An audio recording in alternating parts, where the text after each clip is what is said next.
அரிசியில் காட்மியம், ஈயம் போன்ற கனரக உலோகங்கள் இருப்பது பரிசோதனையில் உறுதிப்படுத்தப்பட்டுள்ளதாக சுகாதார அமைச்சின் உணவு கட்டுப்பாட்டு பிரிவின் பிரதிபலிப்பாளர் நாயகம் ஆனந்த ஜெயலால் தெரிவித்துள்ளார். விஷன் கியா, நம்பகமான பார்வை.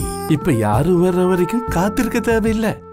இதன் காரணமாக அதிகளவான சிறுநீரக நோயாளர்கள் அடையாளம் காணப்பட்டுள்ளதாக அவர் தெரிவித்துள்ளார்.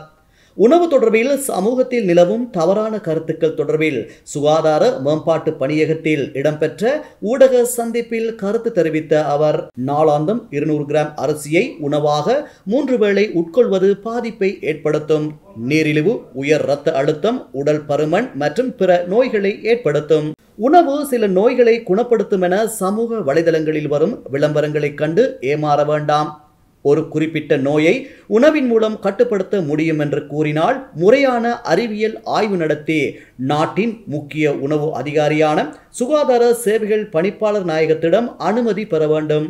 மேலும் ஊட்டச்சத்து, உடற்செயற்பாடு, ஆற்றல் போன்றவை உணவிலிருந்து பெறப்படுவதாகவும் நோய்களை குணப்படுத்த உணவல்ல மருந்தை பயன்படுத்த வேண்டும் எனவும் அவர் கூறினார். ஒருவர் வாரத்திற்கு 2.8 கிலோ அரிசி, 3.2 கிலோ கோதுமை மா, 1.2 கிலோ ரொட்டி மா மற்றும் 2.4 கிலோ சீனி சாப்பிடுகின்றார். இதனால் உடலில் கார்போஹைட்ரேட் அளவு அதிகரிக்கிறது என்று அவர் கூறினார். உணவை பன்முகப்படுத்த வேண்டும், இல்லை என்றால் ஊட்டச்சத்து குறைபாடு ஏற்படும் என அவர் மேலும் தெரிவித்தார்.